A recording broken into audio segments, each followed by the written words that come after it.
Olá, meu amigo, minha amiga vascaíno, vascaína, amante da Cruz de Malta.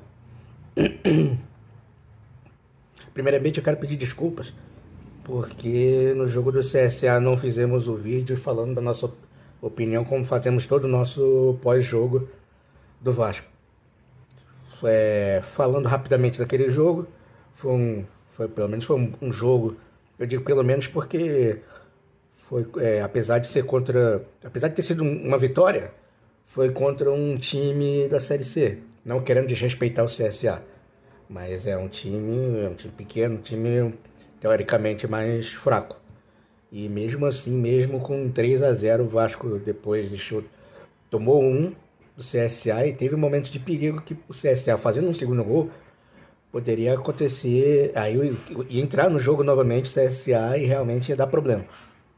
Não foi um jogo assim que o Vasco foi soberano, que não chegou a dar nenhum susto no torcedor durante os 90 minutos.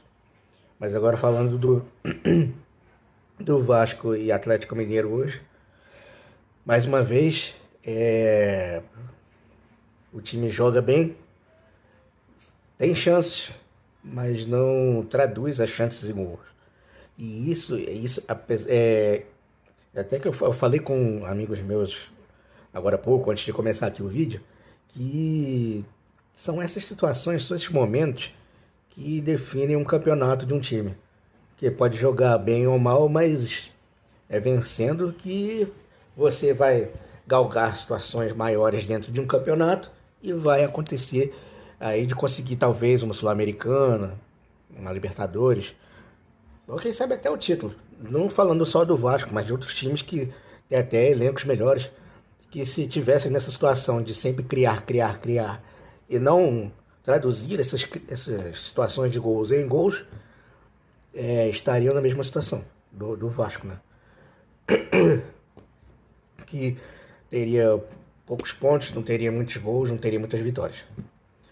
Enquanto o Vasco não conseguir traduzir essas situações de gol em vitórias, vamos continuar novamente na zona ou brigando para não cair. Eu falo novamente porque desses 20 anos tem sido a tônica do Vasco da Gama, né? Infelizmente. Dói muito dizer um negócio desse, eu como torcedor. Eu queria que estivesse pelo menos metade pelo menos 10 desses 20 anos lá na frente, pelo menos sem perigo de rebaixamento, pelo menos no meio da tabela. Eu acho que o torcedor merece mais além do que isso, né? Mas pelo menos para o torcedor ter um pouquinho de paz, né? Que todo